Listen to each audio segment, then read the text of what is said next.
Hey, what's up guys? Today we're gonna go over the very basics of combat. These are the very basics, so this is just what you need to know to get started basically. So we got our actions down here. We have Transpose, Fire and Blizzard so far. I'm playing Thaumaturge as I said. It's gonna be the same thing for you though, just with different skills if you play a different class. If we go to actions and traits, in actions we can find our class specific skills. We have Blizzard in here, we have Fire in here and Transpose that we have unlocked. And you can see what you're gonna unlock on the later levels down here. Level 6, level 8, you're gonna unlock this stuff. But for now we have these three. When you get your mouse cursor or your D-pad over the skill, you can read down there how long it's gonna take you to cast the skill. I'm sorry. How long the recast is gonna take, your mana points cost, your range, and your radius.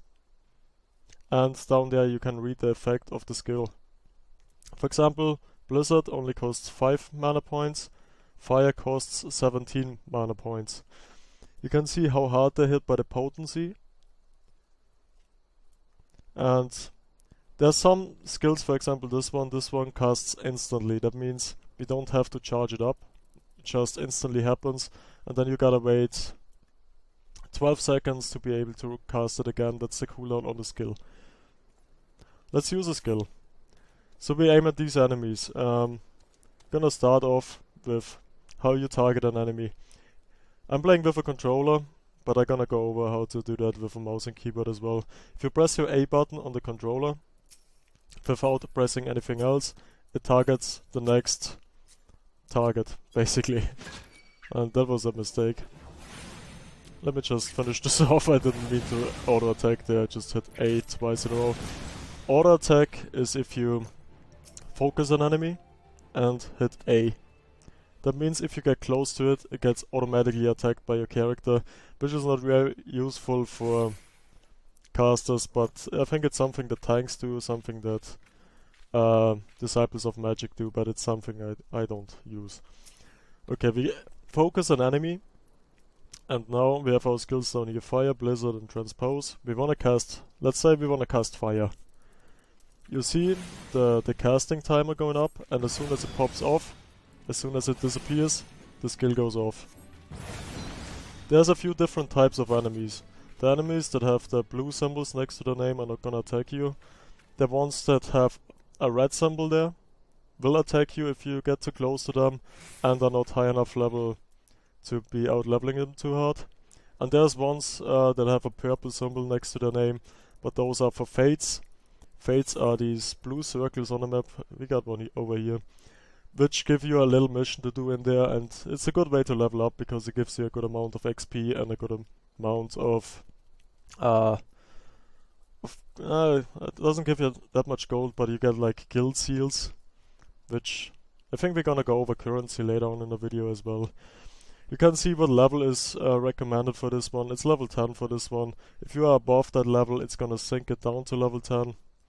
And you see the time remaining and the progress on that fate. So we aim at an enemy. Let's say we wanna cast Fire, but we wanna cast Fire twice in a row. As soon as the casting timer disappears, you can cast it again. Up here you can see your active buffs. For example, if I cast Fire once, I get Astral Fire, which makes my next attack with Fire do more damage, but also makes it take more mana. For example, it has 17 now. Also, you can read your skills when you hover over them in the hotbar. We cast it. It says costs 17 now. And now it costs 34 but does more damage. You can see the damage you do above them. I just started lagging there. I don't really know what's going on there. There's skills that you can cast instantly. For example, we have Transpose, which turns Astral Fire into Astral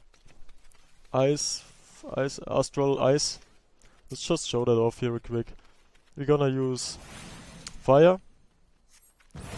We get Astral Fire 1. We switch it up here.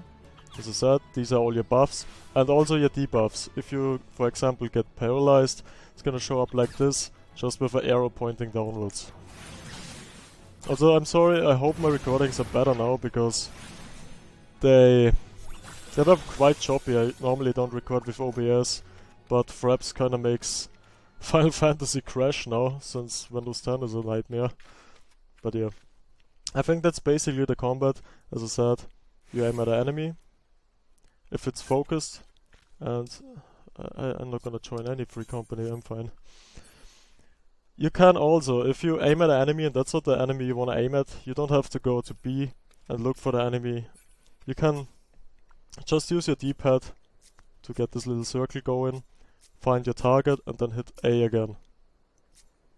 That makes it a little bit easier. Also, if you attack an enemy, on your left side you can see the amount of enemies that are targeting you, and also the health bar down here.